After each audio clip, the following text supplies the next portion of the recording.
नमस्कार, आप देख रहे हैं 4 PM और मैं हूं आपके साथ निधि तिवारी। क्या मोदी जी के घर पर भगदड़ मच गई है? क्या भाजपा के नेता एक एक कर भाजपा छोड़कर कांग्रेस ज्वाइन कर रहे हैं? क्या भाजपा सरकार से जनता परेशान होकर हिंसक प्रदर्शन कर नेताओं के घरों को निशाना पर आ रही है? आज हम आपको दो ऐसी खबरें बताने जा रहे हैं जिसने रातों रात मोदी शाह की टेंशन को बढ़ा दिया है। आप अपनी स्क्रीन पर इन दो तस्वीरों को देखिए। पहली तस्वीर बीजेपी नेता के घर की है जिसको आक्रोशित जनता ने आग के हवाले कर दिया है, और दूसरी तस्वीर उन 100 नेताओं की है जिन्होंने रातों रात भाजपा का झंडा छोड़कर कांग्रेस ज्वाइन कर ली। जी हां, पूरे के पूरे 100 नेताओं ने अचानक भाजपा से इस्तीफा देकर कांग्रेस का दामन थामकर मोदी को मोदी के ही घर में हराने की तैयारी कर ली। तो आखिर क्यों जनता का गुस्सा इतना फूट पड़ा है कि उन्होंने भाजपा नेता के घर को आग के हवाले कर दिया है, और कैसे भाजपा को हराने के लिए कांग्रेस जाल बिछा रही है, सब कुछ बताएंगे आपको अपनी इस रिपोर्ट में। तो पहले बात करते हैं उस खबर की जिसने गुजरात से लेकर दिल्ली तक बीजेपी को हिला कर रख दिया है। दरअसल गुजरात के डांग से खबर आई है कि भारतीय जनता पार्टी के 100 से ज्यादा पदाधिकारी और कार्यकर्ता एक साथ कांग्रेस में शामिल हो गए हैं।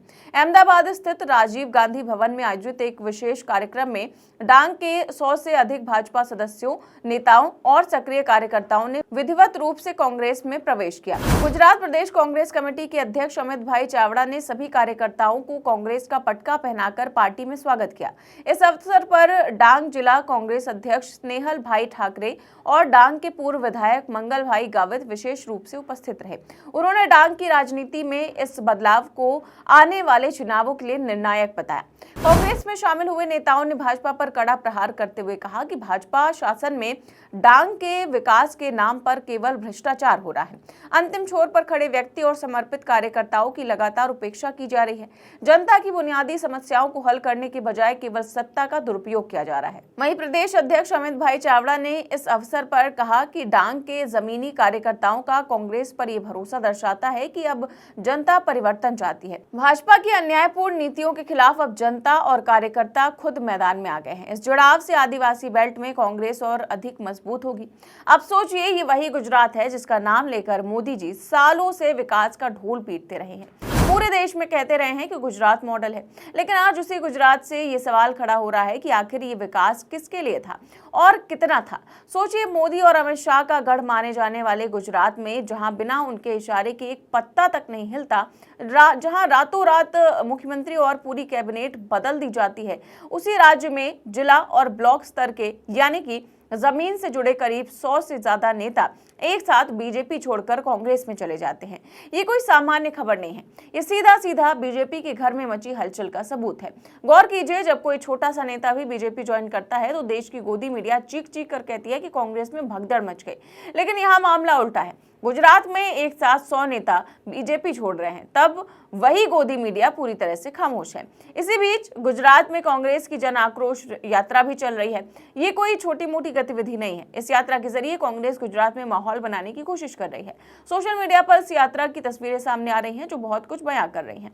खुली सड़कों पर भारी भीड़ नजर आ रही है, हर तरफ लोग दिखाई दे रहे हैं। ये भीड़ अपने आप में एक बड़ा संदेश है, लेकिन गोदी मीडिया इस यात्रा को भी कवर नहीं कर रही है, क्योंकि अगर गुजरात में कांग्रेस की यात्रा में भीड़ दिख गई तो कई सवाल खड़े हो जाएंगे। इसीलिए तस्वीरें टीवी पर नहीं बल्कि सोशल मीडिया पर तैर रही हैं। इन्हीं तस्वीरों में से साफ दिखता है कि गुजरात में कुछ तो बदल रहा है।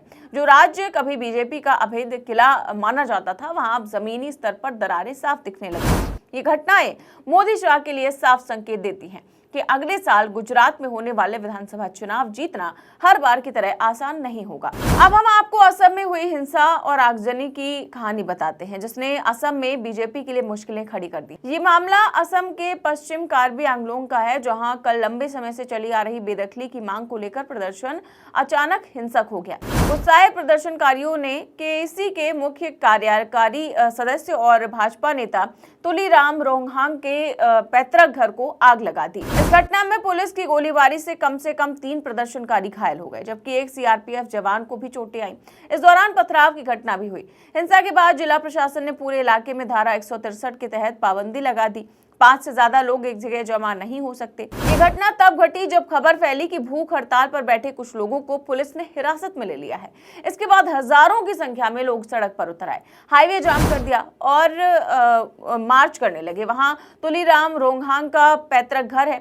पुलिस ने भीड़ को रोकने की कोशिश की, पत्थरबाजी हुई और फिर पुलिस ने फायरिंग की और बल का प्रयोग करना पड़ा। इस दौरान प्रदर्शनकारियों ने रोंगहांग के घर में आग लगा दी। अच्छी बात यह रही कि घर में कोई नहीं था। रोंगहांग और उनके परिवार वाले कहीं बाहर थे। तुलीराम रोंगहांग ने मीडिया से बात करते हुए कहा कि ये सब एक गलतफहमी की वजह से हुआ। दरअसल यहाँ पर करीब 2 हफ्ते से 9 लोग भूख हड़ताल पर थे। वो कई जमीनों से कथित अवैध कब्जेदारों को हटाने की मांग कर रहे थे। ये जमीनें आदिवासी समुदायों के लिए आरक्षित हैं और यहाँ मुख्य रूप से कार्बी जनजाति के लोग रहते हैं। पश्चिम कार्बी आंगलोंग और कार्बी आंगलोंग छठी अनुसूची के तहत स्वायत्त जिले हैं, जहां आदिवासी जमीनों को बचाए रखने के लिए विशेष प्रावधान है। लेकिन ये पहली बार नहीं है जब असम में भाजपा के खिलाफ लोगों का गुस्सा फूटा हो। पिछले कुछ समय से असम की जनता का आक्रोश सड़कों पर देखने को मिल रहा है। अब देखिए 2026 में असम में विधानसभा चुनाव होने वाले हैं और उससे पहले जनता का भाजपा सरकार के लिए इस तरह का आक्रोश मोदी शाह के लिए शुभ संकेत तो बिल्कुल भी नहीं है। कुल मिलाकर अगर इन दोनों घटनाओं को एक साथ रखकर देखा जाए तो तस्वीर बेहद साफ और चिंताजनक नजर आती है। एक तरफ गुजरात, जिसे मोदी और शाह का अभेद किला कहा जाता है, तो वहीं से जमीन से जुड़े 100 से ज्यादा नेता और कार्यकर्ता भाजपा छोड़कर कांग्रेस में चले जाते हैं। और ये केवल पार्टी बदलने की घटना नहीं है, बल्कि ये उस असंतोष का संकेत है जो वर्षों से दबाया जा रहा था। जब कार्यकर्ता ही ये कहने लगे कि विकास के नाम पर सिर्फ भ्रष्टाचार हुआ और उनकी लगातार अनदेखी की गई, तो ये साफ है कि अंदर खाने हालात कितने खराब हैं। दूसरी तरफ असम में जनता का गुस्सा हिंसा और आगजनी के रूप में सामने आता है, जहां एक भाजपा नेता के घर को निशाना बनाया जाता है। ये कोई साधारण विरोध नहीं, बल्कि शासन और प्रशासन से गहरे असंतोष का विस्फोट है। इन घटनाओं का सबसे बड़ा संदेश यही है कि भाजपा के लिए अब हालात पहले जैसे नहीं रहे। जिन राज्यों को पार्टी अपने स्थायी जीत का प्रयोगशाला मानती थी, वहीं से अब विरोध, विद्रोह और टूट की खबरें आ रही हैं। गुजरात में कांग्रेस की जन आक्रोश यात्रा और असम में सड़कों पर उतरी भीड़ ये बताती है कि जनता के भीतर गुस्सा पक रहा है, जिसे अब दबाना आसान नहीं है। गोदी मीडिया भले ही इन खबरों पर चुप्पी साधे हो, लेकिन सच्चाई सोशल मीडिया और जमीन पर साफ दिखाई दे रही है। आने वाले विधानसभा चुनाव, चाहे वो गुजरात हो या फिर असम, भाजपा के लिए किसी चुनौती से कम नहीं होंगे। जनता का यह आक्रोश और कार्यकर्ताओं की ये बगावत मोदी शाह के लिए एक साफ चेतावनी है कि सत्ता के घमंड और खोखले प्रचार के सहारे अब हर बार जीत पाना संभव नहीं है। अब असली सवाल यही है कि क्या भाजपा इस गुस्से को समझ पाएगी या फिर ये आग आने वाले चुनावों में उसे जलाकर राख कर देगी। इस पूरे मामले को लेकर आप क्या सोचते हैं, हमें कमेंट बॉक्स में अपनी राय जरूर दें। चैनल को सब्सक्राइब भी करें और ज्वाइन भी करें। नमस्कार।